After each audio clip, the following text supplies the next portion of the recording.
Praise the lord. దేవుని యొక్క శక్తి కలిగిన నామానికి మహిమ కలుగునుగాక. ఈరోజు దేవుని యొక్క వాగ్దానము యాకోబు రాసిన పత్రిక 1వ అధ్యాయము 12వ వచనము. శోధన సహించువాడు ధన్యుడు, అతడు శోధనకి నిలిచిన వాడై ప్రభువు తనని ప్రేమించు వారికి వాగ్దానము చేసిన జీవ కిరీటము పొందును అని ఇక్కడ రాయబడి ఉంటున్నది. ఈ దినము దేవుని యొక్క వాగ్దానాన్ని వింటున్న వారులారా, శోధన సహించువాడు ధన్యుడు. నీకు ఏర్పడినటువంటి శోధనను, ఇప్పుడు నువ్వు కలిగి ఉన్న శోధన, ఇప్పుడు నువ్వు ఎదుర్కొంటున్న పరిస్థితిని బట్టి నువ్వు కృంగిపోవద్దు. అయితే నీవు ధన్యుడువు, ధన్యురాలువు. శోధన అంటే ఇక్కడ 2 రకాలైనటువంటి శోధన ఉన్నాయి. ఒకటి శారీరక సంబంధమైన శోధన, 2 ఆత్మ సంబంధమైన శోధన.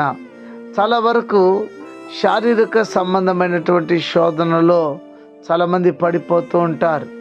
ఆత్మీయ సంబంధమైనటువంటి శోధనలో మరికొంతమంది పడిపోతూ ఉంటారు.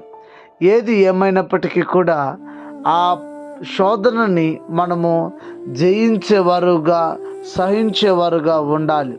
ఎప్పుడైతే శోధనని మనం జయిస్తామో, సహిస్తామో, దేవాతి దేవుడు మనకు ఉంచబడినటువంటి కిరీటాన్ని మనం పొందగలుగుతాం. ఈ దినము కిరీటాన్ని పొందడానికి మనిషి ఇష్టపడుతున్నాడే కానీ శోధనని సహించడానికి, శ్రమని అనుభవించడానికి, శోధనను జయించడానికి మనిషి ఇష్టపడటం లేదు.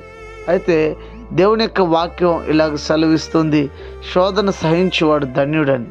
మరి నువ్వు కలిగి ఉన్నటువంటి శోధనని జయించే కృప దేవుని దగ్గర కావాలని అడిగి, మరి శోధన జయించే ఆ కృపను పొందుకొని శోధన జయిద్దామా? ప్రార్థన.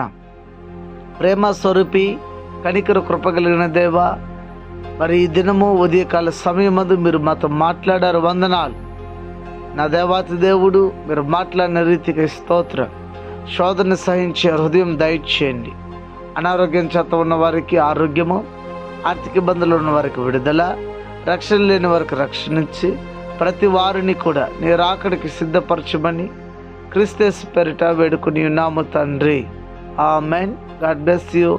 దేవుడు మిమ్మల్ని దీవించి ఆశీర్వదించునుగాక. ఆమెన్.